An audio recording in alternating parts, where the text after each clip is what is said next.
Hey, everybody. Welcome to the Orange and Brown Talk podcast. Dan Labbe with Mary Kay Cabot here on a Monday, a Hey Mary Kay edition of the podcast, and also a day when the Browns hire a new defensive coordinator. Mike Rutenberg is the new defensive coordinator. Of course, we're going to talk a lot about that. Before we get to it, if you are watching on video on our YouTube channel, Cleveland Browns on cleveland.com, or if you're seeing a clip or something like that, you might notice that Mary Kay has a very different looking background, and it does not look like Northeast Ohio. First of all, it doesn't look like Mary Kay's house, and it doesn't look like Northeast Ohio. So, Mary Kay, there's just something about this week before the combine, or this week that you usually try to squeeze in like a little working vacation. The Browns inevitably do something while you're on the beach, and that was the case today. Yes, absolutely. And it's always just perfect timing. A couple of years ago, I was on the beach in Naples when they traded for Jerry Jeudy. And I remember, you can't really see your computer on the beach. You can't see the computer when you're out in the sun like that. And a lot of times you can't get cell service. My phone didn't have cell service today when this was all happening, and couldn't get a tweet out on the phone. But, so yeah, a couple of years ago, it was Jerry Jeudy. And then today, just as I had arrived at the beach, uh, got a text that Mike Rutenberg was the hire. And I was actually a little surprised by that because I had been talking to some people along the way.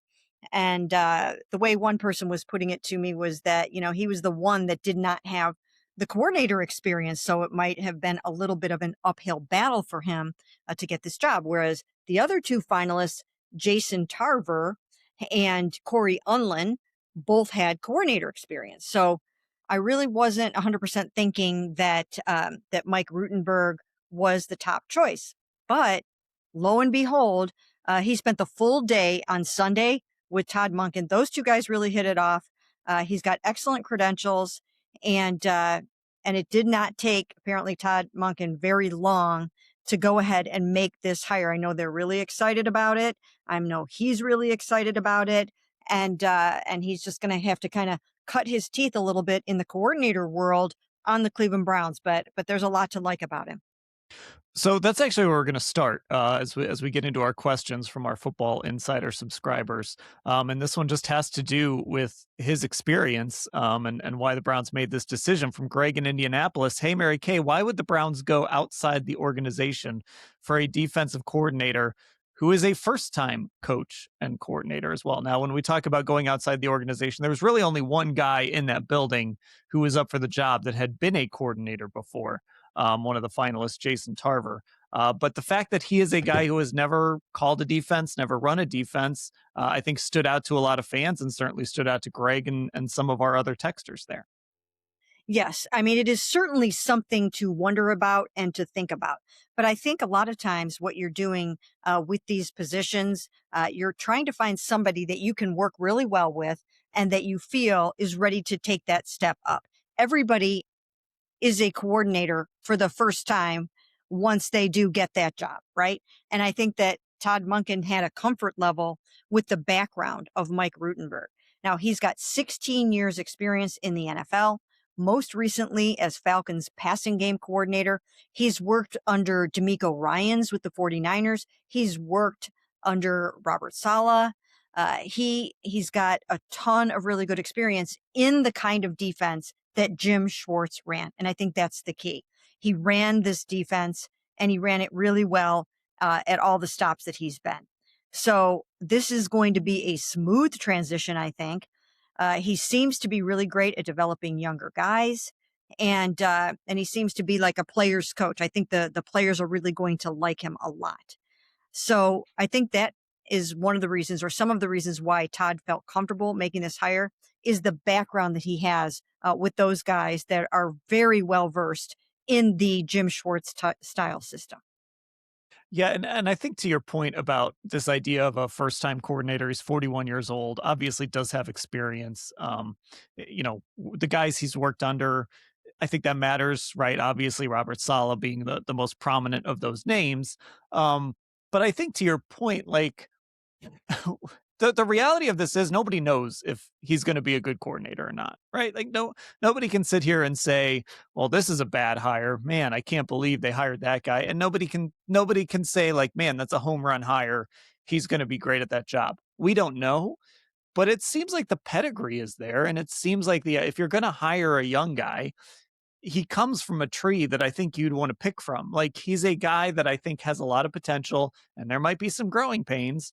And he's going to have to navigate that with a veteran defense that wanted to keep Jim Schwartz around. So that's going to be his first big challenge. But I don't know. I just think as boring as it is, I think the answer to is he going to actually be able to do this or not is I don't know. But I think there are some things you can point to and say, all right, if he follows in these guys' footsteps and if he just buys into the talent this team already has and is able to maximize that talent, he can be pretty good at this job. Right. And the other thing to consider is that he is keeping intact the whole entire defensive staff. So even though he's going to have a learning curve, he already knows the style of defense and everybody else is remaining in place. So you are not reinventing the wheel with Mike Rutenberg by any stretch of the imagination. You've got Jacques still coaching, Césaire still coaching the defensive line. You have Jason Tarver, who, by the way, was one of 3 finalists, including Corey Unlin. I think I mentioned that at the outset. But Jason Tarver is sticking around, even though he was a finalist for this job. He'll be coaching linebackers. Ephraim Banda, who interviewed for this job, will continue coaching the safeties. And Brandon Lynch will continue coaching the cornerbacks. So you still have all your elite premier defensive assistants in place. And I think that's going to make the job a whole lot easier. So I think that he should be able to hit the ground running. And once again, he's not trying to come in here and install a 3-4 defense and change everything up. This is going to be, I think, pretty much a seamless transition for the coaching staff and for the players. And from what I can gather, from what I've been told, he's a really great guy. So I think that Miles is going to like him. I think Denzel is going to like him. I think Carson Schlesinger, the NFL Rookie of the Year, is going to like him. So I think he should be okay. I mean, these guys are still reeling from the loss of Jim Schwartz. Let's not kid ourselves about this. This was a big, huge deal for these defenders to lose their beloved defensive coordinator. So he's got big, huge shoes to fill. But he seems like he's made of the right stuff to get this job done right. Well, and I think that's the key is what you were mentioning there was keeping the assistants because obviously, to your point, Miles Garrett, Denzel Ward, all these, you heard Grant Delpit say it, unlock or clean out day. These guys wanted to keep Jim Schwartz around. And so now you sort of have this double whammy of not only did he not get the head coaching job, which they had endorsed him for, but now he's just gone. Now he's out the door. And you've got a new guy coming in. And look, let's be honest, for most of these guys, it's like, okay, this is just the new boss. We're going to show up to work and do our jobs. But for a guy like Miles, for guys like Denzel, for the real stars on this defense, especially the veteran guys, he does have to earn that buy-in. He does have to earn that belief from those guys. And I think if he has, if Miles is walking into a room with the defensive line coach that he still trusts, I think that helps. If, you've got a staff full of guys who can sort of buy in for these players, right? Who these players trust, who they know they've been successful under, they can sort of help build that trust with this new defensive coordinator, even if it does get off to a little bit of a rocky start, which I don't think it will because I just think the talent is good enough that they're going to be fine. But having all these staffers around is going to help build that trust that he's going to have to build with a Miles Garrett and a Denzel Ward and just all of these guys who, to your point, probably aren't thrilled that Jim Schwartz isn't going to be the one calling it. Right. And the number one person that you kind of have to worry about is Miles Garrett, because we know how Miles Garrett felt about Jim Schwartz. And why wouldn't he feel that way about Jim Schwartz? Under Jim Schwartz's tenure, in the 3 years that Jim Schwartz coached Jim, he won 2 NFL Defensive Player of the Year awards. I mean, that's mind blowing. And he also set the NFL sack record last year, and he wants to set it again. And he's on a mission to become the NFL's #1 all-time sack leader, beating out Bruce Smith. And so in order for him to do that, I think he still needs 75 to do that. In order for him to do that, to accomplish those goals, he's going to have to be getting to the quarterback early and often. Again, this is the same philosophy that Jim Schwartz had. But Jim Schwartz knew that Myles Garrett was to be taken care of, and that whatever you had to do to make sure that Myles Garrett was able to maximize his potential and dominate and take over games and get to the quarterback, Jim was about that. And so I think that that's probably one of the things that Mike Rutenberg is probably going to have to figure out early on. You've got to get Myles on board with the program. And if you do that, then everything will kind of flow from there. And Jim figured that out from the jump. I remember in his introductory press conference when he said, you want your best players to also be your best leaders on the team. But I think he also recognized that your absolute best player, your generational talent in Myles Garrett, needed to be reaching his absolute upper limit of what he can possibly do. And he did that. He did that under Jim Schwartz. And that's why it is going to be hard for Myles to adjust to a new guy unless the new guy understands the assignment, really. I mean, he needs to understand the assignment.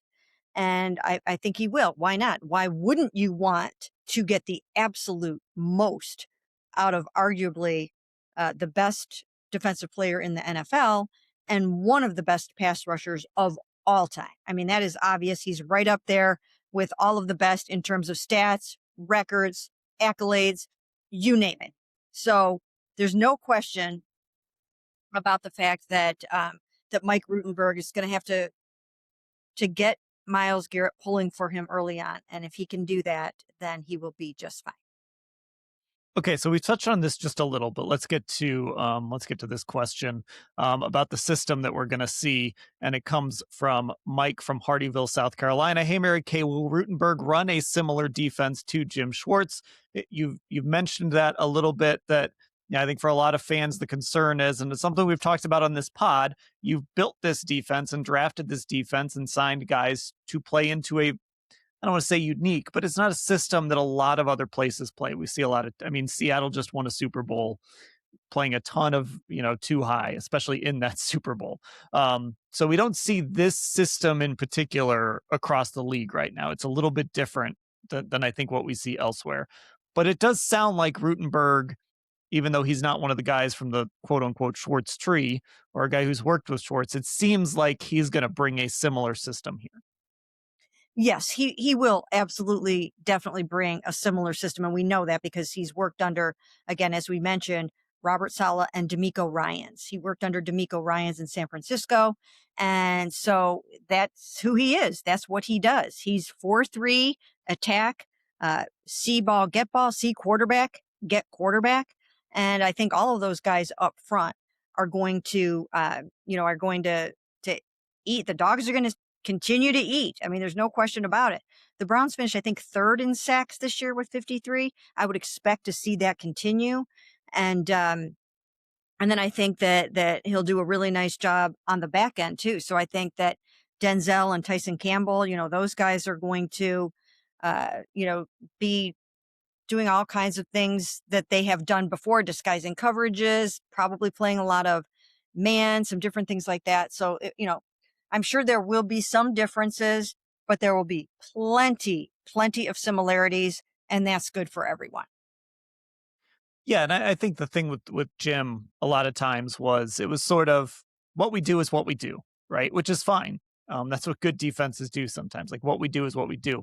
But I do think there were times where Jim's defense would get exposed. So, for Mike Rutenberg, it's maybe he'll bring a little bit of a different feel to the back end. And maybe he'll change some things up that will prevent, some of these systems that maybe do expose what Jim Schwartz was doing. Maybe he'll be able to kind of mitigate some of that. I think the big thing is, and this is something we've talked about on this pod when we talk about this system, is we know what Myles is going to do. We know what Denzel is going to do. I think you can put Carson in that class. We know what he's going to do. It really is going to be about if they bring a guy like Devin Bush back. can you continue to put him in positions where he can be successful? Same with Grant Delpit. Can you continue to figure out the right way to use Grant Delpit? Can you figure out the right way to use Tyson Campbell? They need to probably rework that slot position, but can you figure out how to maximize those guys? I think it really comes down to I think so many of the role players in this defense were so good because they fit exactly what Jim Schwartz wanted to do. So for Devin Bush, play downhill, that's see ball, get ball mentality, right? Can Mike Rutenberg continue to maximize what those role players can do, and then Miles and Denzel and Carson will just kind of do what they do anyway? Yeah, I think that does have a lot to do with it.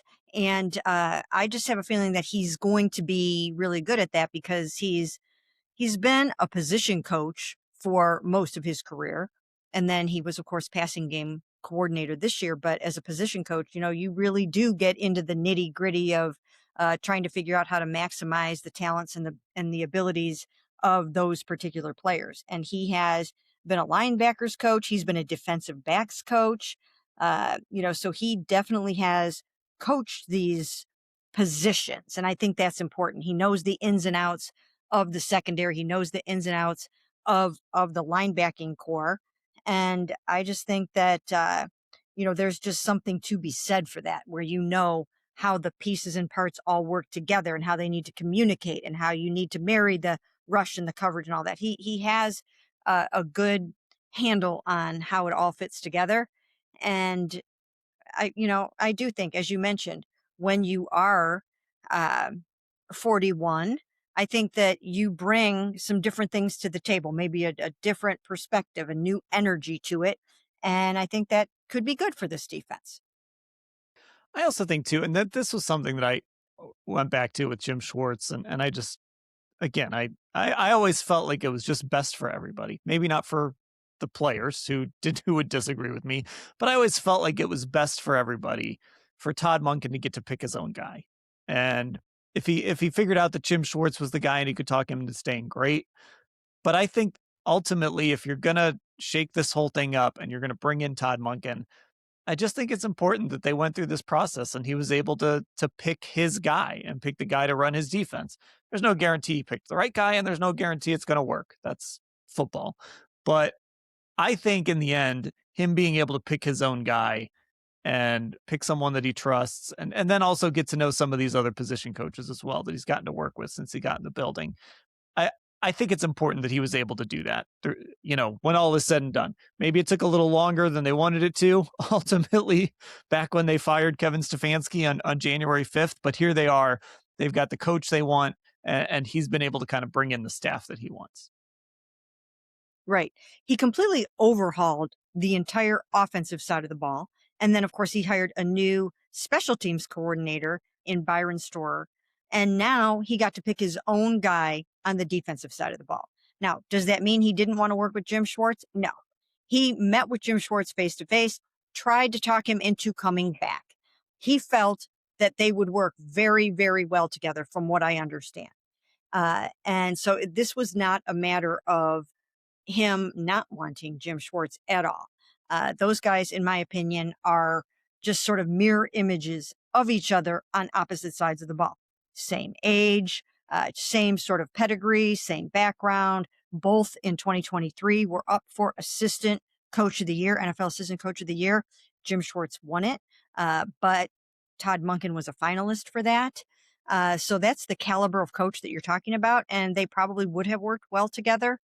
So this wasn't a situation where he did not want Jim Schwartz. But I do think there is something to be said for knowing that the guy that you have in place now is going to follow you, and that it's not going to be a situation where there's any kind of a power struggle. Not that there would have been, but the defensive coordinator that is coming in Mike Rutenberg, he knows the pecking order. He knows it. And the players, right? I mean, there was such an allegiance to Jim. Maybe that would have caused some issues here and there. Not sure about that. But if you didn't like something that your head coach was doing, you might go running to Jim about that, right? And those kinds of things might not happen now, or maybe they won't happen as much. You can still run to your position coach because he's been around for a long time. but there might not be that just little bit of conflict of interest that there could possibly have been. So in the final analysis, if Mike Rutenberg is as good as the Browns believe he is, and as Todd Monken believes that he is, then this could work out beautifully. Okay, well, obviously this is probably tough for you to hear since you're in Florida, but right now we're recording this at 6:30, and so literally, our buddy Scott Petrak hates when people use the word literally, but I think I could say it here. Literally, a week from right now, Mary Kay, we will probably both be in Indianapolis, like physically in the city of Indianapolis. So it is combine time, and of course, that has people starting to think a little bit about the offseason and the roster and free agency, which is coming up very soon as well. So let's kind of shift gears and get to that. And I thought this was an interesting question. This kind of sticks with the defense. And this is a guy that we haven't talked a ton about. Got hurt in training camp. And this comes from, I think it's someone who hasn't asked us a question before on this pod. Hey, Mary Kay, what's the word on MJ Emerson coming back? That's from Laura Holman in North Ridgeville. And so when we talk about these cornerbacks, obviously they go out, they get Tyson Campbell to fit the system they play well. And MJ Emerson, had a really good second year, seemed to struggle a little bit in his third year, and then all of a sudden, setting up to have a really good year. Was talking about some of the work he had put in the offseason, and the very day that we talked to him about that, he ends up rupturing his Achilles in training camp. So do you expect MJ Emerson to be back as a part of this defense as well, with Denzel Ward, with Tyson Campbell, with whoever else they add at cornerback?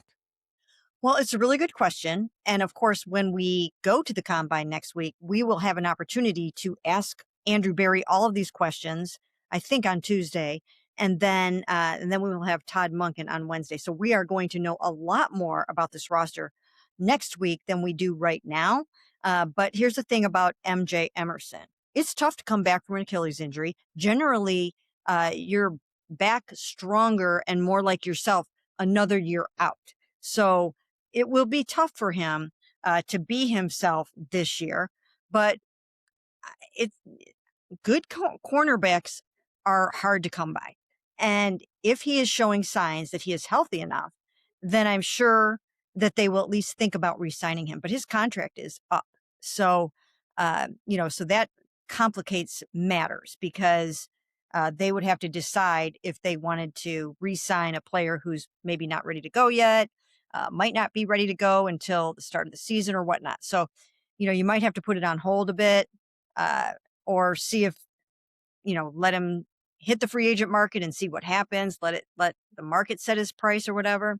But yeah, that's going to be a little bit of a tricky one, but he's a good cornerback. He's a good cornerback with tons of potential. Andrew does not like to give up on his draft picks at all. So I'm sure that they will consider it.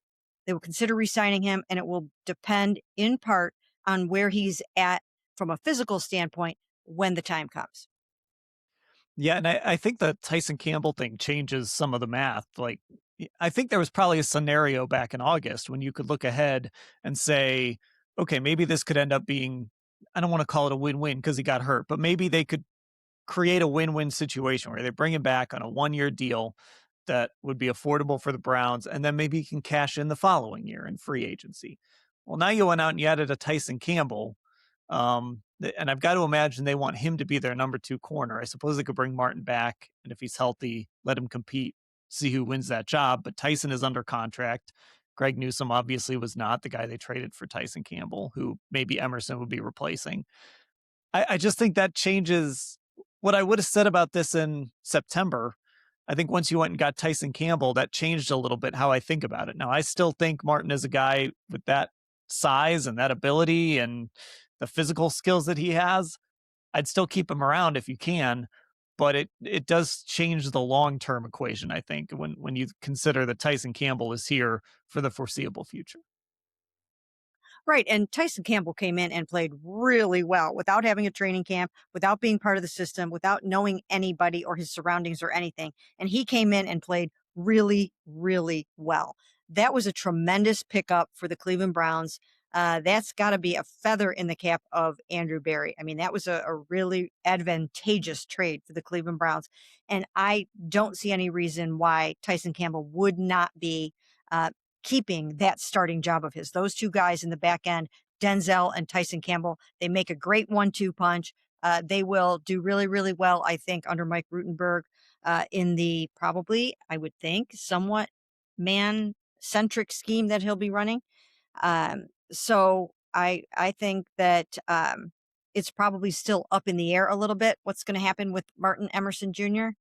Because money's going to be a little bit tight. Money's going to be a little bit tight, and if somebody else is going to be willing to take a chance on him and maybe even wait for him a little bit, then maybe it works out somewhere else. But I don't think the door is closed yet by any stretch.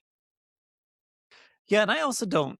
I'm never opposed to adding competition. To me, there's a select few guys that I would say that guy gets a job, and that's it. Like just write it in pen today on February 16th, and we're talking Myles Garrett, Denzel Ward, Mason Graham.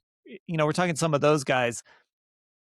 I wouldn't mind like just adding competition in as many spots as possible. And that includes even a guy like a Tyson Campbell that you brought in to maybe become one of your young core players. He's only 25, so you're probably going to have him around for a while, but I always think competition is a good thing. And if that competition comes in the form of a guy like Martin Emerson trying to come back from an injury, I don't think that's bad. Like let him battle it out and may the best man win. I think that can make everybody better. And I think that's something that the Browns um, that under Andrew Berry really, and maybe it was a Kevin Stefanski thing. I don't know. That's something that the Browns haven't always done.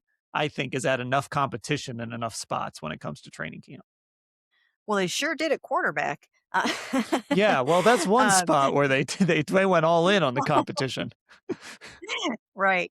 Um, but the other thing to consider is that in regards to Martin Emerson is the fact that Denzel, you're going to have to start thinking about the future with him because in, a couple of years down the road, you're going to be starting to think about who's coming up behind him. And Martin is younger. And so if Martin still has plenty left in the tank and he comes back strong from the Achilles, like I said, it's hard to give up on good starting caliber cornerbacks. And if you can find a way to keep him in the fold, then I think you would probably want to try to do that. Okay, let's wrap this up with a draft question. And this one comes from Don Smeraldi in Van Buren, Arkansas. We had a couple people ask about this topic, though, when it comes to the number 6 overall pick. So Don's question is, hey, MK, as we get closer to the NFL draft and the stock of quarterbacks other than Fernando Mendoza starts to go up, don't you think it would be wise for the Browns to trade down from number 6 to collect more picks from other quarterback hungry teams? This would potentially add at least one more top offensive lineman. And I think, honestly, this could go beyond quarterback. If teams out there really want Caleb Downs and the Browns don't want to take Caleb Downs and he's sitting there at 6, could they trade back? Do you think this team, for all their needs, for everything they need to do, needing to add a tackle, a wide receiver, all sorts of stuff, do you think they could end up trading down again in this year's draft? Oh, sure. I mean, we know that that's sort of the analytics bent of this front office. And if you can maximize a high pick like that and somebody sees a quarterback that they really want there, then yes, I think that that's definitely going to be on the table. If you can turn that into something else, parlay that into maybe even another number 1 pick for next year when you might be able to be in what should be a more robust quarterback class next year, potentially. Uh, sure, I think that will be on the table. And, the only way I see them possibly trading up from number 6 is if they have determined that Ty Simpson is a bona fide future franchise quarterback and you can get your hands on him and he's your guy and that's what you want to do. Other than that, I think you're either staying put and picking the best offensive lineman, maybe the best wide receiver, or you're trading back some and maximizing that pick in the way that they did last year. Yeah, it'll be interesting because last year too, when they traded down, they were very deliberate about making sure they didn't trade out of a spot to where they could get, like, they kind of viewed Mason Graham as like that last really elite player in that draft, kind of that group of 5 guys. So they really made sure they didn't trade down too far. So that would depend too, if the tier of player they could get at 6 versus what they might get if they trade down to 12 or something like that. That might change the that might change the caliber of player you're getting there. So I think that's all part of the equation too. But I certainly wouldn't rule out Andrew looking at that number 6 pick and saying, we can move down a few spots again and maybe get somebody else, get another pick next year, or even get another pick in the second round in this draft, whatever it is. Like, I think there is going to be value there, especially again, if we're talking about a Caleb Downs, who maybe the Browns don't want to go defense. Maybe they're just dead set on not going defense with that number 6 pick. And there's a bunch of teams that are trying to get up there to get him. Yeah, I mean, it's definitely, I would think, going to be on the table. And one of the main reasons why is because they're not bashful right now about acknowledging that they're in rebuilding mode. And when you are in rebuilding mode, then you're looking for opportunities like that. You're looking to maximize a pick like that. So if their man is there, fine, you stay there and take them. If you think you can move back 4 or 5 spots, and get something great for that pick, then you go ahead and do that. So I think Andrew Berry actually should be commended for what he was able to do with that number 2 overall pick last year, especially now when you look at what's going on with Travis Hunter. And he is going to be a full-time cornerback and a part-time receiver. And, would they have done that trade if they had known it would work out like that? I don't know. Maybe they would have. Not really sure exactly what their thinking was on that or what their thinking is right now. But if Andrew Berry can come up with another blockbuster deal like that, I think he would be all about it. Okay, well, we have kept you away from the Florida weather. Seeing the sun is gone now. We've taken away all the sun. I will say, Mary Kay, I don't want you to get jealous. It was like in the 40s here in Ohio today. It was, I mean, we're getting some pretty nice weather here that you're missing out on. I know. I heard it was supposed to be like maybe in the 50s one day too. I think so. I think so. I don't like that. When I come to Florida, we have suffered through this whole entire winter with it being like 5 below. Now, when I come down here, I come here to get away from that. I don't want it to be in the 50s when I'm here in February. I want it to be 10 degrees when I'm here. So you want us to be miserable back up here in Ohio, which I understand. I get it. That's fine. We'd have made that sacrifice for you, but a little bit of sun here in Ohio. All right. Well, that'll do it for this edition of the Orange and Brown Talk podcast, a Hey Mary Kay edition. We're going to have a full week of pods coming away. Lance Reisland is going to jump on a couple times this week. We're going to talk a little draft on Thursday, I think, and then we'll do a little talk about this new defensive coordinator as well later in the week. So just get subscribed to Apple Podcasts and Spotify. Our YouTube is Cleveland Browns on cleveland.com as well. And find our socials, Instagram, Orange and Brown Talk, Twitter's Orange Brown Talk. Our guy Brennan is going to be doing some clips for us as well on those socials, so make sure you find it. We're on TikTok too, by the way. It's just Orange and Brown, orange.and.brown. So if you find us on TikTok, that's where you look. All right, Mary Kay, I'll let you get back to Florida. I'll talk to you later. Sounds great.